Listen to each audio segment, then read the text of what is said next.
untuk tidak ada keikhlasan. Nah di situ tadi kan dia meninggal, Korin tetap pulang ke alam barka. Korin tertinggal, dia pulang ke alam barka. Nah kan ada janinnya. Nah janinnya tadi tuh bisa juga terbawa dari dia. Terbawa dari dia sih janinnya. Ini kalau saya seperti itu, dia seperti kayak menggendong ataupun semana. Nah seperti dia seperti menggendong, seperti dia tadi itu menimang anak gitu. Karena dia kan merasa itu bayi itu masih sama dia gitu. Oh jadi wujudnya seperti itu yang kakak gambarkan. Itu yang saya gambarkan itu di antara korimnya yang terambil gitu. Jadi istilahnya kita pun Kak, walau yang sekarang ya teman-teman untuk yang nonton Mbak Dewi, mungkin kalaupun ajal memang nggak diketahui ya Mbak ya. Iya, ajal nggak diketahui. Yang penting kita tuh harus selalu ikhlas, sholat sholat gitu ya Mbak ya. Iya. Jadi gini, kunci hidup itu adalah ikhlas. Kunci hidup itu adalah ikhlas.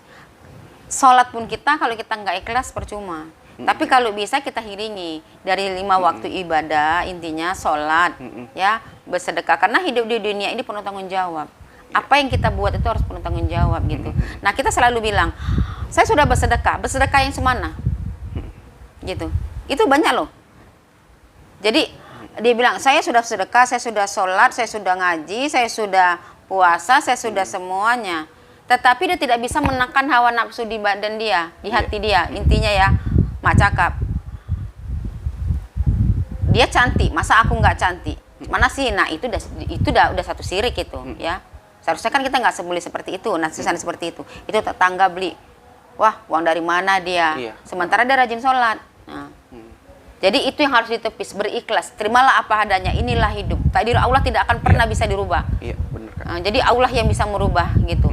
Jadi setiap manusia lahir ke dunia ini sudah digariskan masing-masing. Tidak ada yang bisa merubah. Tinggal manusia yang harus mengatasinya. Bagaimana dia mengatasi dalam cobaan hidup ini? Seperti itu. Intinya bagaimana? Mendekatkan diri ke Allah. Tekan hawa nafsu. Bukan semua hawa nafsu harus ditekan, tidak. Hawa nafsu itu misalnya sirik dengki, kemarahan, ya kan?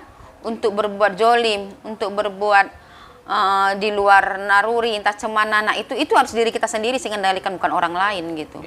Karena setiap manusia yang tinggal di dunia ini, kalau menurut saya ya itu pasti diuji mental sama Allah Subhanahu Wa Taala. Nggak ada tuh tenang.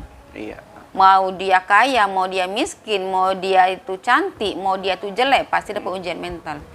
Ujian mental itu bisa datang dari mana aja. Jadi makanya itulah intinya berikhlas, legowo, pasrah, serahkan diri sama Allah. Ingat, hidup di dunia ini nggak ada apa-apa, kita hanya numpang minum.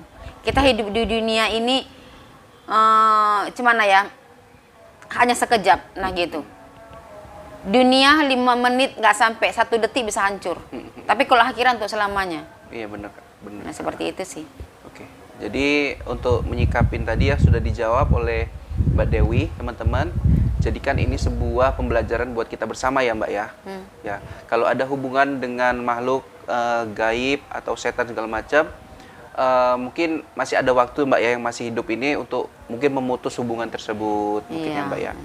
Dan untuk teman-teman pada saat COVID gini mungkin banyak yang tiba-tiba entah meninggal, entah gimana gitu ya kan Mbak. Jadi lebih yang Mbak maksud tadi yang ikhlas segala macam itu bisa nggak Mbak dalam waktu singkat, entah berapa hari sebelum meninggal itu istilahnya tobat betul-betul gitu, kayak mana Kak? Nah ini kok menurut saya ya, dari pagi, dari kecil kita tuh pandai ngaji, sholat nggak putus-putus ya. Pada umur 30 tahun kita jahat, ya. Kalau menurut saya. Nah itu yang dari kecil kita berbuat baik itu hilang semua.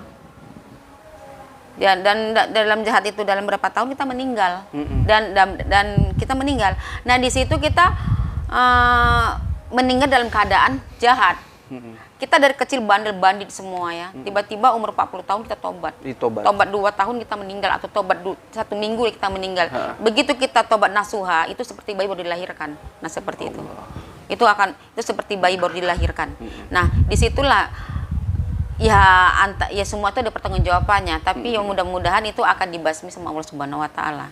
Intinya akan dipertimbangkan lagi gitu. Tapi setidak-tidaknya itulah, cuman saya menerjemahkannya seperti bayi baru dilahirkan. Nah seperti itu. Ya kembali kepada diri kita lah.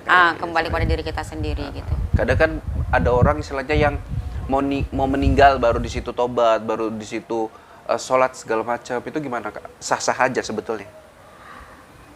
Sebetulnya kan dia dibilang satu hari gimana ya, 35 tahun, umur 35 tahun kita jahat, ya.